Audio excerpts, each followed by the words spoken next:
Hello friends, आज की इस वीडियो में हम बात करने वाले हैं कि इन केस आपको कोई इमरजेंसी हो जाती है, यानी कि आप अपना मेडिकल ट्रीटमेंट करवाना चाहते हैं, आपके पास पैसा नहीं है, आप अपने बच्चों को एजुकेशन यानी कि हायर एजुकेशन में भेजना चाहते हैं, आपके पास पैसा नहीं है, आप कहीं इमरजेंसी में कहीं ट्रैवल करना चाहते हैं, यानी कि आपके ऊपर कोई भी ऐसी इमरजेंसी आ जाती है, यानी कि तुरंत आपको पैसे की रिक्वायरमेंट होती है। तो इस केस में आपने क्या करना है, फर्स्ट जो प्रायोरिटी देनी है वो अपने किसी भी फ्रेंड या फैमिली मेंबर को देनी है, यानी कि उनसे आप पैसा ले सकते हैं और वो आपको क्या करेंगे 1 से 1.5% जो रेट ऑफ इंटरेस्ट है वो आपसे चार्ज करेंगे। कई बार क्या होता है कि आपको बिना रेट ऑफ इंटरेस्ट के भी जो आपका क्लोज होता है वो आपको दे देते हैं। बाकी जो आपने सेकंड प्रायोरिटी देनी है वो बैंकों को देनी है, क्योंकि बैंकों का जो रेट ऑफ इंटरेस्ट है वो एज कम्पेयर टू जो पर्सनल लोन एप्स हैं वो बहुत ज्यादा कम होता है। बाकी अगर आपके पास दोनों जगह से आपकी बात नहीं बन रही तो आपने क्या करना है, जो पर्सनल लोन एप्स हैं उनकी हेल्प लेनी है, यानी कि आप वहां से ट्राई करोगे तो मार्केट में आपको बहुत सारी ऐसी पर्सनल लोन एप्स मिल जाती हैं जिनकी हेल्प से आप लोन के लिए अप्लाई कर सकते हैं। बट आपके लिए ये जानना जरूरी हो जाता है कि बेस्ट लोन ऐप कौन सी है, यानी कि किस ऐप के थ्रू हम लोन के लिए अप्लाई करें ताकि हमें जो लोन है वो भी इजीली ग्रांट हो जाए, कम से कम डॉक्यूमेंट्स हमें लगाने पड़े और इजीली हमें लोन मिल जाए। तो आज की इस वीडियो में हम बात करेंगे कि पूनावाला फिनकॉर्प से आप पर्सनल लोन के लिए कैसे अप्लाई कर सकते हैं, यानी कि इसके अंडर अप्लाई करने का जो एलिजिबिलिटी क्राइटेरिया है वो क्या रहता है, आपको किन किन डॉक्यूमेंट्स की रिक्वायरमेंट होती है और अप्लाई करने का जो प्रोसेस है वो कैसे रहता है। तो इन सब क्वेश्चंस के आंसर्स आपको इस वीडियो में मिलेंगे। तो मेरी यहाँ पर आपसे एक छोटी सी रिक्वेस्ट है कि आपने इस वीडियो का कोई भी पार्ट मिस नहीं करना, कंप्लीट वीडियो को वॉच करना है। तो सबसे पहले मैं आपको बता दूं कि जो पूनावाला फिनकॉर्प है ये क्या है, एक तरह का अनसिक्योर्ड लोन प्रोवाइड करता है, यानी कि इसके बदले में आपको कोई भी कोलेटरल सिक्योरिटी की जरूरत नहीं पड़ती। अब आपको यहाँ पर जो इंटरेस्ट रेट है 9.9% से इसके जो इंटरेस्ट रेट है वो स्टार्ट हो जाते हैं और जो लोन का टाइम पीरियड रहता है वो 12 मंथ से लेकर 84 मंथ तक रहता है, यानी कि आपको इस टाइम पीरियड के अंदर ही अपना जो लोन है टेन्योर है वो सिलेक्ट करना होता है। तो अगर आप यहाँ पर सैलरीड पर्सन है तो आप मैक्सिमम 15 लाख तक के लोन के लिए अप्लाई कर सकते हैं। वहीं अगर आप सेल्फ एम्प्लॉयड हैं तो आपको 5 लाख तक का जो मैक्सिमम लोन अमाउंट है वो ग्रांट की जाएगी। तो डिपेंड करता है कि आप किस कैटेगरी के अंडर आते हैं। तो एलिजिबिलिटी की अगर बात करें तो आप एक इंडियन सिटीजन होने चाहिए, आपकी जो एज है वो 21 से 60 ईयर्स के बीच में होनी चाहिए और आपकी जो मंथली इनकम है वो 30,000 होनी चाहिए। तो डॉक्यूमेंट्स की अगर हम बात करें तो आपके पास आपका पैन कार्ड होना चाहिए, आपका आधार कार्ड होना चाहिए। अगर आप सैलरीड पर्सन हैं तो आपके पास सैलरी स्लिप्स होनी चाहिए। अगर आप सेल्फ एम्प्लॉयड हैं तो आपके पास आपकी बैंक स्टेटमेंट्स होनी चाहिए। तो अगर आपके पास ये सारे डॉक्यूमेंट्स हैं तो आपको जो लोन है वो इजीली ग्रांट कर दिया जाता है। तो पूनावाला फिनकॉर्प से लोन लेने का जो प्रोसेस है वो बिल्कुल सिंपल है। आपको बहुत ही कम डॉक्यूमेंट्स की रिक्वायरमेंट होती है और आपको जो लोन है वो भी इजीली ग्रांट हो जाता है। तो पूनावाला फिनकॉर्प से लोन लेने का जो कंप्लीट प्रोसेस है वो मैं आपको इस वीडियो में स्टेप बाय स्टेप बताऊंगी। तो जो लिंक है वो मैंने आपको डिस्क्रिप्शन बॉक्स में दे दिया है।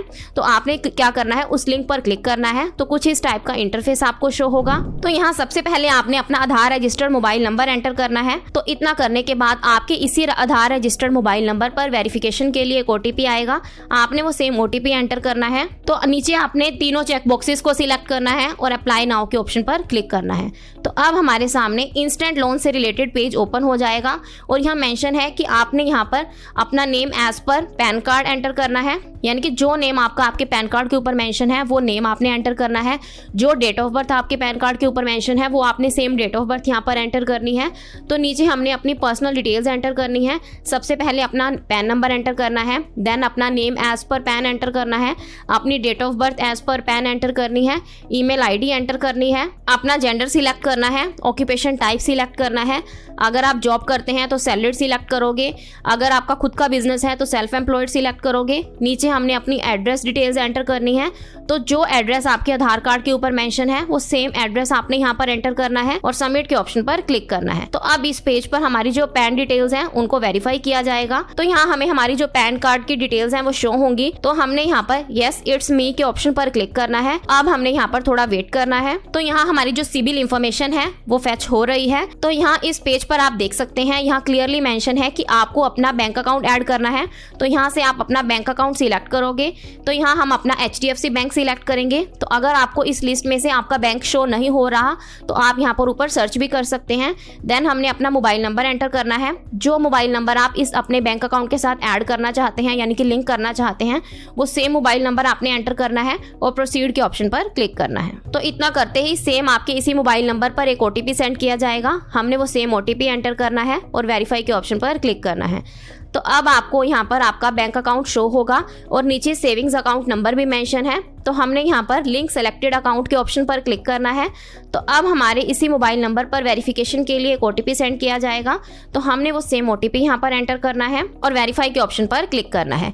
अब हमें यहाँ पर एग्री के ऑप्शन पर क्लिक करना है। तो इतना करने के बाद आप यहाँ देख सकते हैं हमारी जो बैंक स्टेटमेंट्स हैं वो फेच हो रही हैं। अब हमने यहाँ पर थोड़ा वेट करना है। तो वेट करने के बाद आप यहाँ देख सकते हैं यहाँ लिखा हुआ है your bank account is connected successfully, और अब फिर से हमारी एप्लीकेशन अंडर प्रोसेसिंग शो हो रही है। तो हमने यहाँ पर थोड़ा वेट करना है, बैक नहीं जाना है। तो अब हमें यहाँ पर लोन लिमिट शो होगी।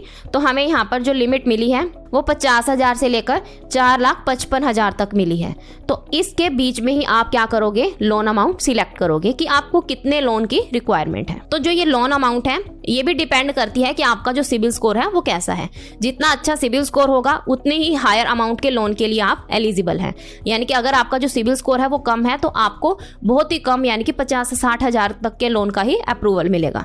तो हमारा सिबिल स्कोर अच्छा है तो हमें इसलिए यहाँ पर जो लिमिट है वो ज़्यादा मिली है। तो मेरा यहाँ पर एक जो मोटिव है वो वीडियो बनाने के पर्पस से मैं आपको दिखाना चाहती हूँ, यानी कि मेरे को वैसे लोन की कोई रिक्वायरमेंट नहीं है। तो इसलिए मैं यहाँ पर 50,000 सिलेक्ट करूंगी और जो लोन टेन्योर है वो भी मैं यहाँ पर 12 मंथ सिलेक्ट करूंगी। तो यहाँ पर जो मंथली EMI बनेगी वो 4,752 रुपए की बनेगी और जो इंटरेस्ट रेट है वो 25% है। तो देन हमें यहाँ पर जो लोन समरी है वो शो होगी जिसमें सारी लोन डिटेल्स मेंशन है। सबसे पहले जो लोन अमाउंट यानी कि जितने अमाउंट के लोन के लिए हमने अप्लाई किया है वो 50,000 है। प्रोसेसिंग फीस यहाँ पर 1750 रुपए है, GST 315 है, स्टैंप ड्यूटी 50 रुपए, डॉक्यूमेंटेशन चार्जेस है यहाँ पर जो वो भी 236 रुपए हैं। तो ये सारे हमने क्या करने हैं, पे करने हैं।